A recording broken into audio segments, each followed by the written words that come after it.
केंद्रीय रक्षा मंत्री राजनाथ सिंह और महाराष्ट्र के उप मुख्यमंत्री एकनाथ शिंदे ने दिल्ली छावनी के बेस अस्पताल में सिंदूर सेना महारक्तदान यात्रा अभियान कार्यक्रम में भाग लिया।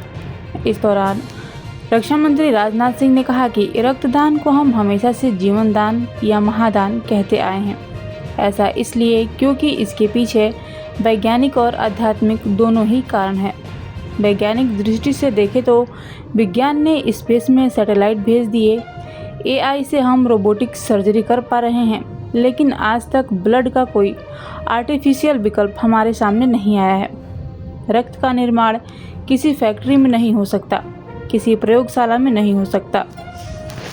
ये केवल एक स्वस्थ मानव शरीर के भीतर ही बनता है और केवल एक मानव द्वारा ही दूसरे मानव को दिया जा सकता है। यही बात इसे महादान बनाती है। अपनी तरफ से हार्दिक बधाई देता हूं। साथियों, रक्तदान को हम हमेशा से जीवन दान या महादान कहते आए हैं। ऐसा इसलिए क्योंकि इसके पीछे वैज्ञानिक और आध्यात्मिक, साइंटिफिक और स्पिरिचुअल दोनों ही कारण हैं।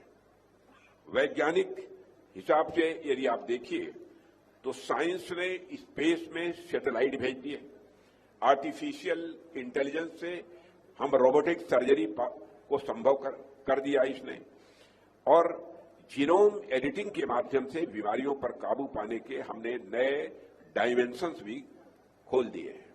लेकिन आज तक ब्लड का कोई आर्टिफिशियल ऑप्शन हमारे सामने नहीं आ पाया है कि कोई दूसरा इसका विकल्प हो, कि रक्त का दूसरा विकल्प क्या हो सकता है। ऐसा कुछ भी अभी तक इसका विकल्प सामने नहीं आ पाया है। रक्त का निर्माण किसी फैक्ट्री में नहीं हो सकता, किसी प्रयोगशाला में भी नहीं इसे गढ़ा जा सकता।